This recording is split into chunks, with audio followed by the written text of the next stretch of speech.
Boom. What's that? What is that? What are you looking at? I'll figure that one out then, just while I find something. Have a look at it.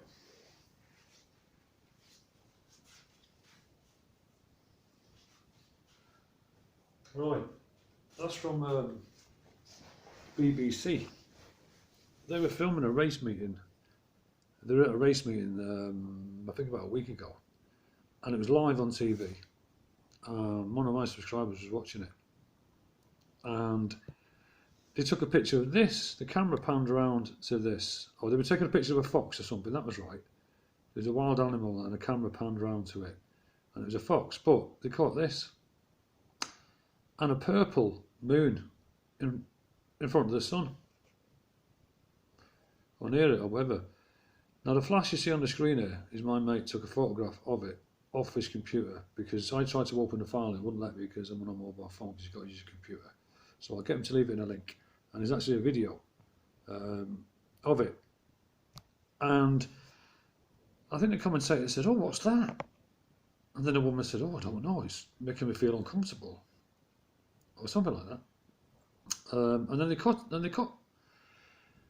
So you see the trees there. It's a beautiful picture, by the way. I can't wait to see the.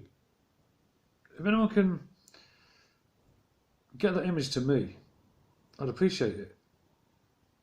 I really would, without the lens flash. Because look at that. I want to paint that. Look at that tree. That is just a remarkable picture. That is. But it's this bad boy here. That is purple.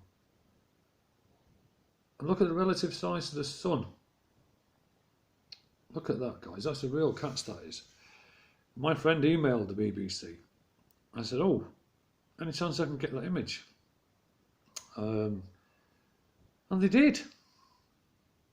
They actually released this image from the BBC, which I'm quite surprised about, to be honest with you, because I don't think they've realised what's been captured here.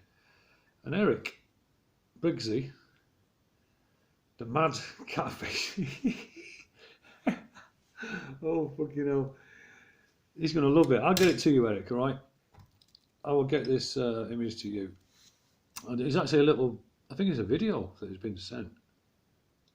But how mad is that? That's a purple moon. It'll probably have the timestamp on it, so you know where it is, and it's from, it might have been Kempton in the UK. But that is a catch and a half, I can tell you now, because how come nobody's talking about it? On the news, mainstream, whatever. Why is nobody talking about what I've seen tonight, what hundreds of other people have seen around the world? When I looked east as the sun went down tonight, is a colour like that coming off the horizon in the east, and the sun set in the west. So I'm looking east, and I've got a purple light that's coming up from behind the horizon, lighting up the sky, and to the west as the sun has set. And it's the same colour as that. Now that was below the horizon. It would give off the pink colour, what we all see, and what I've shown you this morning, and what is especially this morning, and what I can see out my own window, and what I've seen tonight. Everyone should be talking about it, because this can affect the lunar angular momentum of all these planets. And if you've seen my experiment where you got all the planets and they're all stable, yet they move around, you know. And if you bring another magnet in, something really huge, it's bound to disrupt that. Hence why we've had a pole shift 66.6 degrees, and the view of the moon that I can see is from the southern hemisphere perspective, and I am in the north. Also, the moon waxes and wanes in one night. It pretends that's the moon. Actually, I don't know if that's the moon or the sun. I better get this right here. Oh shit. It doesn't matter anyway, it's one or the other. It looks like a face on there as well. 2 eyes and a mouth and a nose. Anyway, what was that? Oh yeah, it waxes and wanes in one night. Over a 4-hour period I've seen it do it. So the dark side was in, I took a picture there, and it went that way, and then it went that way. What that does is that's supposed to take a month, not 4 hours every night. And the real consequence of that is it's pulling the ocean from one side of the planet to the other, just like the start of a washing machine. Yeah, where it goes woof, and then it goes back down and stops. Then it goes woof and stops, woof and stops, woof and stops, woof and stops, woof, woof, woof, woof, woof, and it's just gonna roll over like a blanket. It's like in the bath when you slide up and down the bath when you're lying in there. You know the one you do when you're messing about, and the water goes up and it comes back. That's exactly what's going on with the moon waxing and waning in one night, every night. It's also the planet as well. It's a bit of both, you know, because we're all flipping and flopping around like I don't know what. And nobody's talking about it. And everybody thinks everything's going to be normal. And everything's going to be all right. There's not going to be any adverse weather conditions at all. How could there be any adverse weather conditions if we've had a pole shift? Why are all the animals all doing strange things? And why is he beach whales and beach dolphins? Because the magnetosphere is all messed up. So the birds don't know whether it's New Year or New York. The dolphins don't know whether it's Barbados or Birmingham or whatever, because the sonar's out. Yeah? And this is just the beginning. There's all kinds of weird things going on. One of my subscribers told me about snails today, eating peculiar things. It does say it in the Bible as well.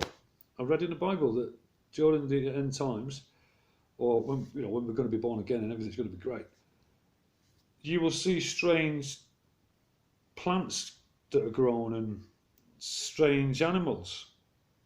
And it's all to do with what's going on with the planet tilting and all that. And that's why they found all these different mammals on different parts of continents many years ago. And they couldn't work out how they got here and all that lot. Well, it's obvious, isn't it? Because it's happened before. And all the continents shift and all the animals end up in different places. And that's when the woolly mammoths got froze on the spot. Because it happens like that. Some people don't think it's going to happen for 100 years. Some people don't think it's going to happen in the next 6 months to a year. No, basically, not many people think it's going to happen, is what I'm getting at. And I don't know how they come to that, because it's just physics. It's as simple as that. Surely it must be ringing bells. If you've got a southern hemisphere perspective from the northern hemisphere, there's something seriously wrong, and it makes crops fail. The plates are shifting. There's earthquakes all over the place. 7.7 Turkey, 7.7 Greece, 7.7 Alaska. Go on Dutch Science.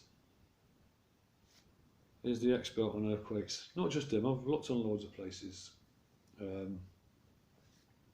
It's not worth listening to what someone might say. Oh yeah, all I'm saying is I reckon there's going to be an event, solar flare, earthquake, perhaps a tsunami, a couple of volcanoes going off. Nothing much really. Well, if you don't believe it, don't worry about it. Don't worry about it. But I felt an earthquake 2 days before Turkey had theirs, and I've never felt one in my life. I've never felt an earthquake or a quiver or a shake or anything. And I felt one 2 days later doing an earthquake in Greece. So it's probably a 0.1 or 0.2 I felt, and I shit myself. And I've watched a video of 7.7 in Turkey, and it was unbelievable. Whoa. So, like I say, you don't have to listen to me. It's all conjecture. Do your own research. You never know. Might come back and say, don't worry about it. I got it all wrong. Worst case scenario, I've got loads of food. So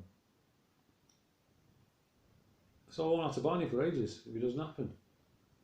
But with the major conjunction on the 21st to the 25th, and all the other things I've told you, and Trump probably get dragged out of the White House on the 29th by 4 former presidents or whatever, and and then all these supporters are going to kick off, and on top of that, you're going to have critical mass. And I don't want to go into critical mass, but basically, it's a nuclear explosion in every sense of the word, economically, psychologically, sociologically, every ology you can think of. But don't worry about it.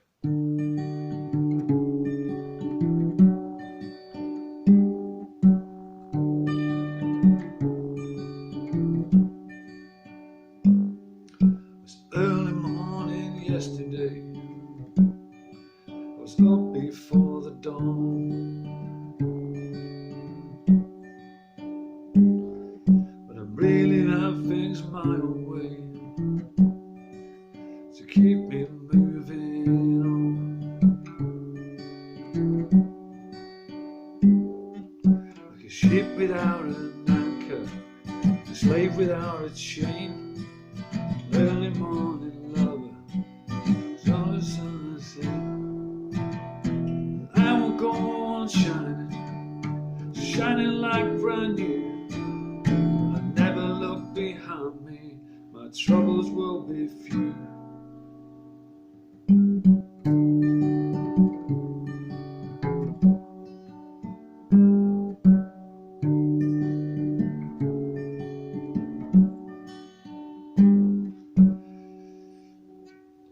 Highly I've enjoyed the stay. I can't remember the rest of the words, so I've not got it down. What can I say? You're going to find me in a champagne supernova in the sky, kid. Don't worry about it. Everything's going to be alright. That's it. Nothing to worry about. That's all. So stay cool. No fear, but just be ready and don't get caught in your underpants or your nightie, because you're going to be a bit parky out there. All right, and I'll let you know before if I feel a quiver or a quake or whatever, or I get a weather report that sounds like this.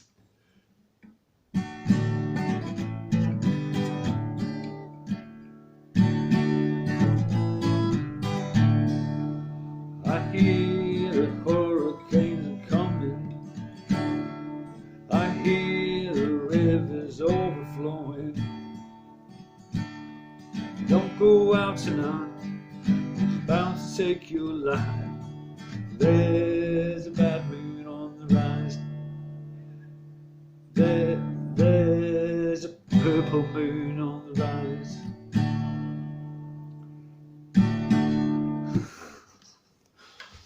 Well, you know the song. Anyway, that's it. Peace out. Love you all.